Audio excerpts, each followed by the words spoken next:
Olá, o objetivo desse vídeo é nós conversarmos sobre um protocolo que a paciente já nos procurou com um relato de que soltava os dentes com muita frequência. Então ela chegou no meu consultório: Evelyn, olha, esse protocolo meu desde quando eu fiz solta muito esses dentes e eu queria ver o que você pode fazer por mim, né? Uma coisa muito perigosa, gente, muito perigosa, é que às vezes o paciente te envia um raio-x panorâmico e pede um orçamento. Você olha o raio-x e fala assim: oh, beleza, ela já tem implante, já tem uma barra metálica, isso está bem adaptado. Mas não é assim que a banda toca. Primeiro, nós precisamos fazer um exame clínico e sim pedir exames complementares. Eu vou precisar do raio-x, eu vou precisar do exame de sangue, mas inicialmente, sempre a tomada de qualquer decisão é o exame clínico, tá?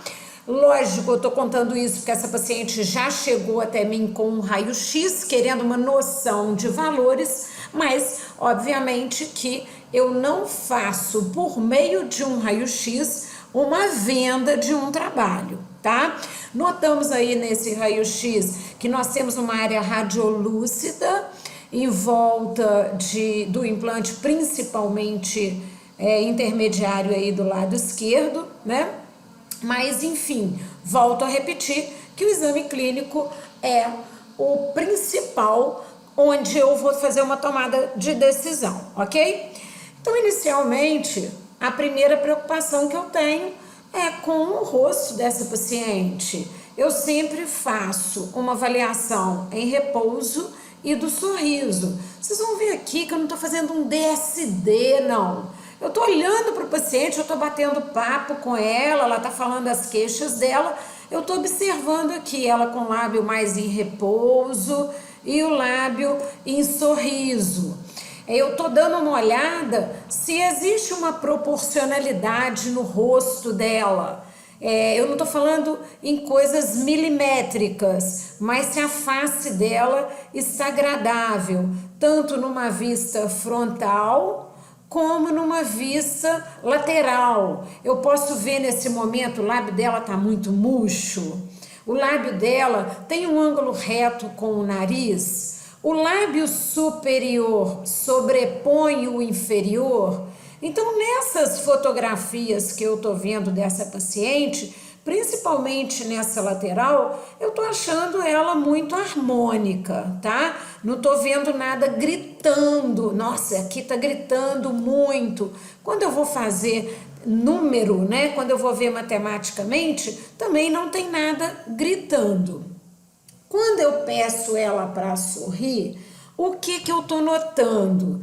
Esses dentes inferiores estão instruídos, realmente eles têm uma mobilidade, têm uma indicação de extração, mas os inferiores dela, tanto no sorriso quanto na conversação, eles estão gritando mais que os superiores. Noto também que eu preciso ou subir com esses dentes posteriores ou descer os anteriores para que eu tenha uma curva da incisal dos dentes correspondente ao desenho que ela tem do lábio inferior, ok? Então, eu faço uma análise do sorriso com a boca fechada e uma análise do sorriso com a boca entreaberta para eu entender se a incisal dos meus dentes estão acompanhando o lábio dela inferior, certo? Esse exame intraoral, até então sem nada de abridor de boca, era só uma visão mais facial e do sorriso. Nessa análise intraoral eu tô vendo sim a falência dos dentes inferiores, né?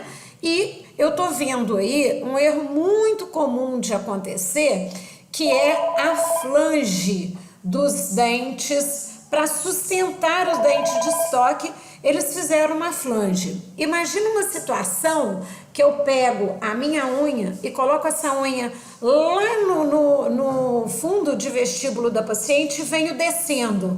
Com certeza minha unha vai ficar agarrada nessa flange, porque tem realmente um sobrecontorno. Vou utilizar de algumas fotos chocantes para ilustrar para vocês o que é uma flange. Nesse belíssimo desenho esquemático do professor Reginaldo Miglioranza, mostra nessa setinha amarela um rebordo e logo em seguida mostra uma flange, essa prótese desse paciente, para que ele tivesse um volume do lábio correto, foi executada uma flange. Isso não é um protocolo, isso é uma dentadura. Uma dentadura não pode ser trazida para um trabalho fixo. Brincando com as palavras, a gente chama de um protocolo autossujante, porque aí nós temos uma cela abraçando todo o rebordo e isso está incorreto para os casos do protocolo. Essa foto é só esquemática para ilustrar o que eu gostaria de mostrar para vocês, um erro que tinha no caso dessa paciente, tá? Essa paciente chegou para mim com o seguinte relato: Evelyn, desde que eu fiz, solta um bloco inteiro dos dentes, ok? Nós sabemos, gente, que as próteses tipo protocolo, ela precisa de espaço para que o laboratório possa efetuar uma barra e ter os dentes de estoque acrilizados. Sempre que você vê o dente de estoque colado na vestibular da barra, faltou espaço, porque nos movimentos excursivos da mandíbula, esses dentes que estão colados na vestibular da barra, eles vão soltar, tá? O professor Abílio Copedê, ele ilustra com esse caso clínico muito bem o que é uma coisa feita errada. Pelo menos eu quero que vocês leiam essa tarja em amarelo. Consideramos que a barra metálica, ela só deve ser confeccionada após o planejamento protético, após a montagem dos dentes, pois a barra, ela deve estar na base dos dentes. O que ele quis falar aqui com vocês? Que os meus dentes não podem ser colados na vestibular da barra. A barra tem que estar na base dos dentes. Eu vou deixar todo o texto aqui, desenvolvido pelo professor Abílio, para vocês poderem com calma fixar onde que é uma barra e onde que é a montagem dos dentes, ok? Bem, agora sim, vamos examinar essa paciente clinicamente. Evelyn, como que você faz para determinar se eu deixo esses componentes protéticos ou se eu tiro? Bem, eu sempre começo dando o torque no mini pilar para fazer uma avaliação se deixa ou tira. Como nossa pretensão, por uma questão financeira, foi de aproveitar a barra dessa paciente, quando eu fui dar o torque de cheque, nós vimos que esse implante intermediário do lado esquerdo rodou, então ele tem indicação de explantação. Isso não atrapalhou a gente dar sequência com essa barra dessa paciente que já pré-existia, ok? Volto a falar com vocês que o foco desse meu trabalho, a sequência fotográfica, está ilustrando só uma sequência de raciocínio para que a gente fizesse a troca dessa acrilização. Obviamente que eu trabalhei também no antagonista, mas esse vídeo não tem a intenção de esclarecer para vocês como nós fizemos no inferior, só o superior, ok? Então tá, vamos voltar no repouso e no sorriso. O que nós estamos notando? Que os dentes inferiores estão muito mais valorizados, eles estão chamando muita atenção, tanto com o lábio da paciente em repouso, como no sorriso. Aí, o que a gente já sabe? Bem, eu vou ter que aumentar esses dentes. Ô, beleza, se eu aumentar esses dentes, eu já ganho espaço para o laboratório. Ah, eu vou começar do zero? Não. Essa paciente já tem um protocolo aí com algumas referências. boas ou má, já é uma referência. Então, o que eu fiz? Eu peguei um tubo de resina foto e aumentei esses dentes. Que tanto? 2, 3 milímetros. Esse aumento poderia ser feito com uma resina autopolimerizável? Sim. Mas por que você fez com a resina foto? Por um domínio de técnica. Eu vou com o dedinho ali molhado num single bond da vida e vou esculpindo esses dentes como se eu estivesse fazendo uma resina sobre um dente natural, tá? Fiz esse aumento e fiz o mesmo teste, repouso e sorriso, para ver se eu melhorei a curva do lábio e para ver se esses dentes estão agradáveis. Repouso e sorriso. Tá lindo, maravilhoso o que eu fiz aí? Não, gente. Eu estou estudando dimensões e largura, certo? Vamos fazer um comparativo da foto anterior, quando ainda a gente não tinha crescido a resina, e logo em seguida, depois de crescido, certo? Gostamos, entendemos que esse tamanho está interessante para ela e vamos fazer agora uma moldagem. Eu quero falar para vocês como que eu faço essa moldagem. Eu aproveito o próprio protocolo da paciente, que já está bem adaptado, porque eu tenho também um raio-x, e vou fazer uma moldagem utilizando o próprio protocolo da paciente, correto? Vou falar agora uma sequência. Essa sequência não é a dessa paciente, tá? Eu tenho uma sequência de fotos para ilustrar muito bem para vocês como eu faço. O que eu te sugiro inicialmente, como exige uma certa destreza, que você faça isso num modelo para só depois você fazer a boca do paciente. Bem, vamos fazer uma sequência. Eu tenho um protocolo aqui com muitos implantes que a barra está bem adaptada. Eu removi esse protocolo e eu sei que os parafusos longos de transferência podem ser substituídos pelos microparafusos que a paciente tinha em boca, ok? Então, o que eu fiz? Eu peguei parafusos longos utilizados nos transferentes e fiz uma adaptação para ver se realmente eles entram. Não é todo o sistema que os parafusos longos entram, tá? Esses parafusos longos de transferente são da marca Neodent, certo? Os parafusos longos do transferente do mini pilar, ele adapta nos cilindros que foram construídos essa barra metálica desse paciente, mas eu tenho que fazer esse teste, ok? Então agora vejam o que eu vou fazer. Eu vou colocar a silicona densa na boca do paciente, porque eu quero moldar o rebordo. Imediatamente e rapidamente eu venho com o protocolo desse paciente até todos os parafusos longos pegarem rosca. O que é pegar rosca?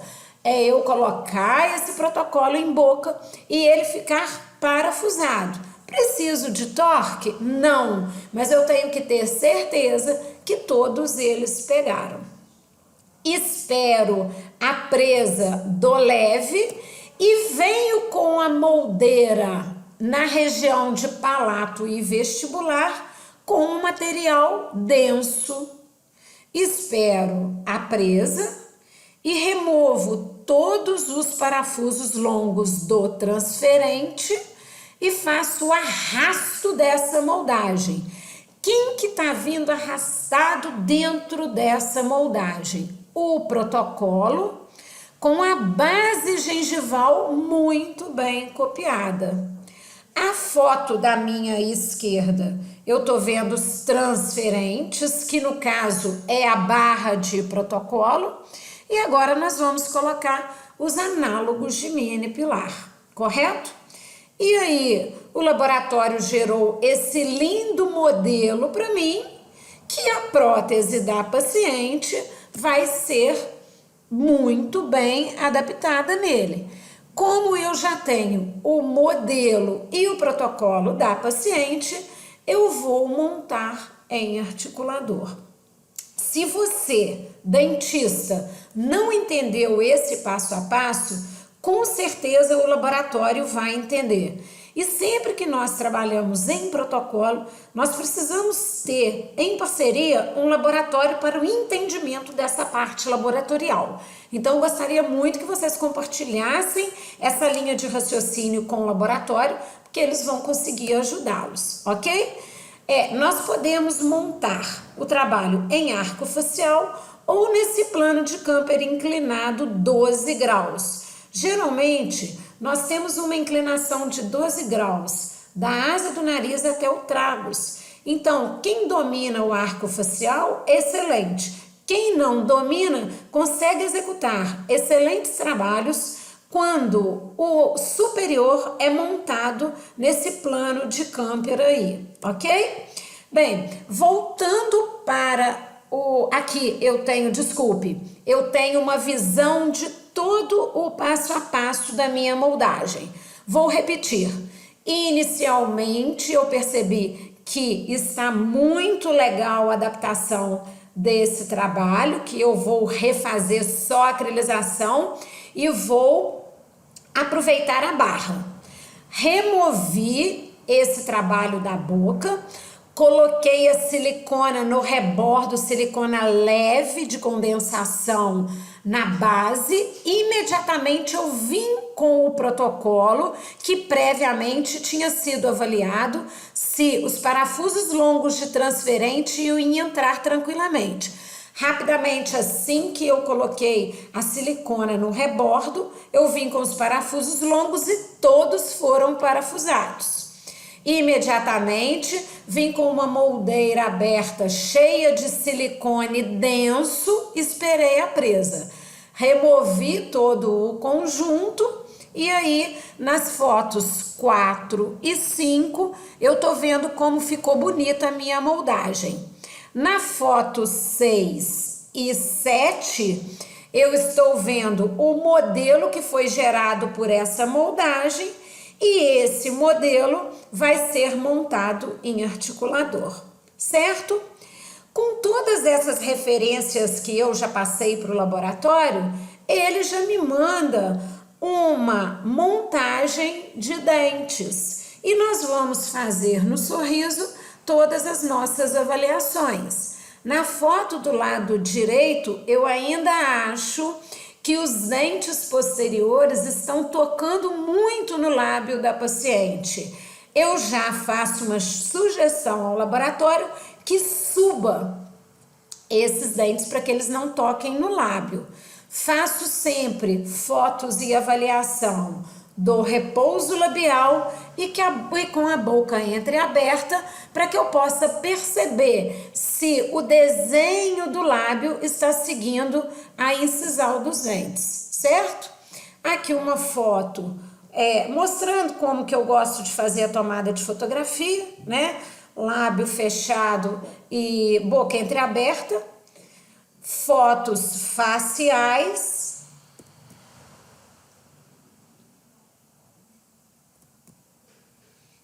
E aqui como que essa sequência que nós tomamos agilizou todo o processo, certo? Ainda acho que a incisal dessa região posterior pode ser reduzida um pouco. Enfim, era isso que eu gostaria de estar passando para vocês. Como eu falei, no caso dela nós fizemos o protocolo inferior também, simultaneamente a acrilização do inferior, mas essa sequência fotográfica, ela teve por objetivo conversar com vocês da possibilidade de aproveitar um trabalho que ela já tinha para nos passar algumas informações. Um grande abraço. Aqui quem fala com vocês é a Evelyn Lacerda com dicas de implantodontia.